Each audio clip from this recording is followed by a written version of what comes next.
So have you ever heard of Beyonce? She like sings and dances and slays at life and stuff. Well, she's kind of a big deal and has reached a ridiculously high level of fame. Girl has been in the game for a while. So to remind you just how Beyonce became Queen Bee, we're bringing you a rundown of 21 moments that contributed to her rise to fame. We have got it all right here on Listed.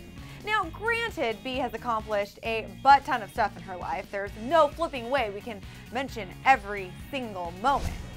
Ain't nobody got time for that. But we're gonna hit you with the main ones. And what better way to start than where it all really began, with her Destiny's Child days.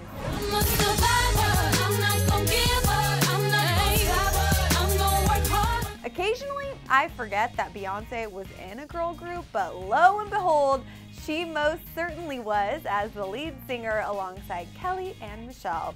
There were a bunch of other members at first too, but this story's not about them. So Destiny's Child brought us a laundry list of hits and made Beyonce a household name. But after 7 years, the group called it quits and Bee moved on to exactly what everyone knew she would eventually do. She went solo. Ready?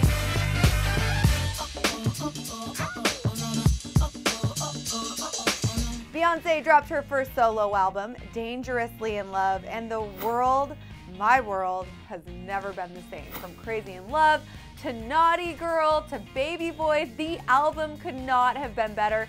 And it didn't go unrecognized because it scooped up not one, oh no, not two, 5 Grammys and was certified 11 times platinum. Now, mind you that when her label first heard the album, they told her there was not a single hit single on it. I guess they were right. I had 5. And not only did she slay at the music game, but very early on she also proved that she is a triple threat. She took on a role acting as Foxy Cleopatra in Austin Powers' Goldmember. It's me, Foxy Cleopatra. Long time no see. Oh. There's a throwback for you. Then she took her acting to the next level, starring alongside Cuba Gooding Jr. in The Fighting Temptations.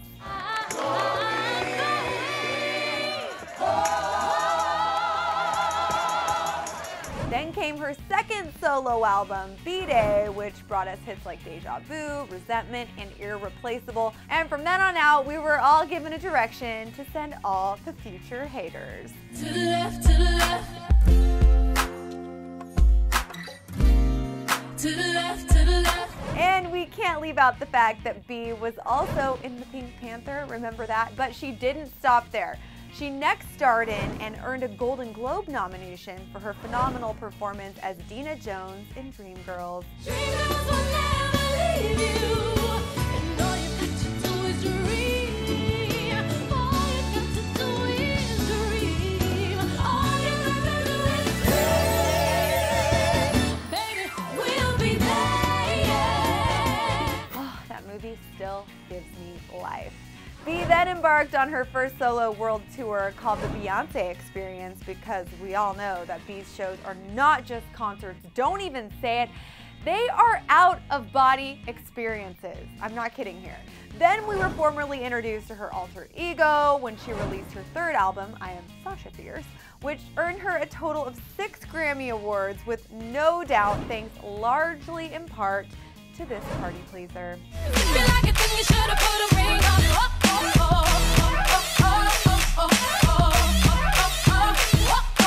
Seriously, Single Ladies really deserves its own slot on this list, because when this video came out, it was like an epidemic that no one wanted to be healed from.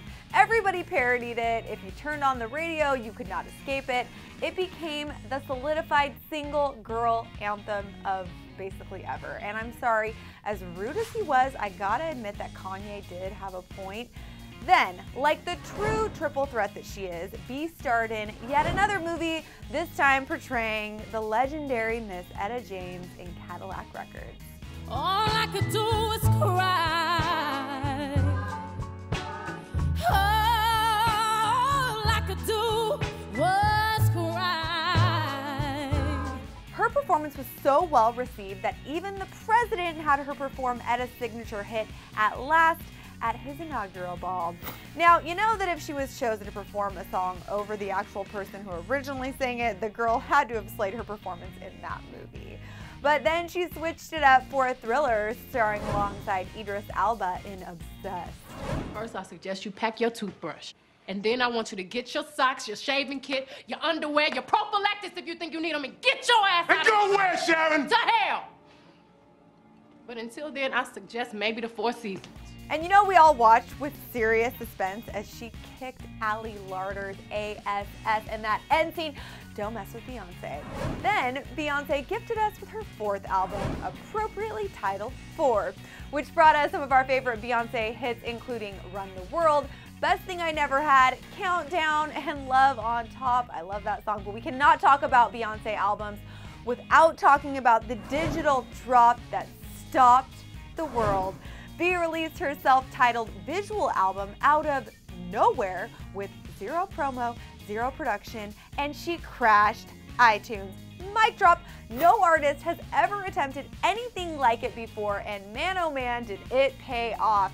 The album slayed with hits like Drunken Love, Partition, Pretty Hurts, Flawless, Haunted, the list goes on and on. And while we're on the subject of a visual album, I think we need to dedicate a spot on this list to Beyonce's music videos in general, because they are part of what makes the complete Beyonce experience. Plus, they're all classics. Crazy in Love, Bootylicious, Countdown, this stuff is golden. And you know the Super Bowl is on this list, of course. Wholly amazing. That performance was so epic. It literally knocked the power out of the stadium for a good hour after the performance was over.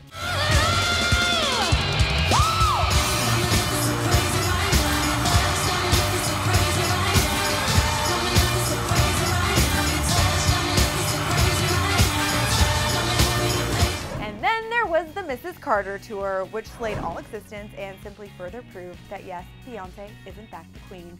But then, to remind everyone that Bey is in fact actually human and she does have flaws, she released her very revealing Life is But a Dream documentary, which consisted of numerous personal vlogs and a rare behind-the-scenes look into her life. She shared private information about her miscarriage, her marriage, her workload, and of course, being a mom to baby Blue Ivy.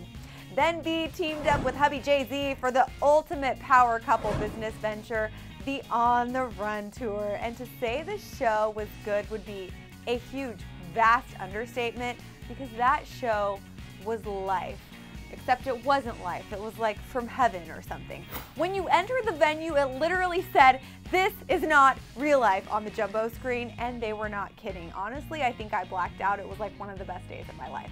I would also like to point out that Bey literally worked nonstop for 2 years straight, because she went from her Mrs. Carter tour straight into On the Run. That woman is a machine.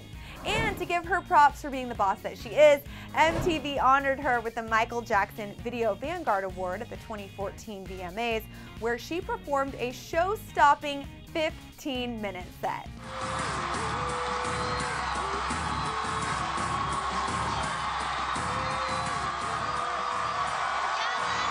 And then Blue Ivy stole the show when she went on to congratulate her superwoman of a mommy, and Bey started crying. It was so adorable.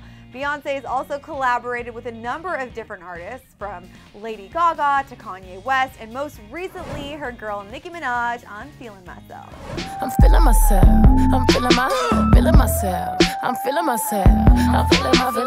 myself. I'm feeling myself. I'm feeling my. And now she's sitting comfortably on her hypothetical throne, and we wait patiently for her to create more magic. So you guys, now's the time I ask you a question. I gotta know, which moment in Bey's rise to fame has been your favorite so far? I don't even think I could pick one, but you sound off in the comment section below. Don't forget to subscribe, then click right over here to check out 12 scandalous Beyonce rumors. Thanks so much for hanging with me today on Clevver News. I'm Jocelyn Davis. I'll see you guys next time. But before you go, click to the left to check out a bunch of facts, things even you might not know about Beyonce. Then click to the right to see which celebrities we are placing in the Twerking Hall of Fame.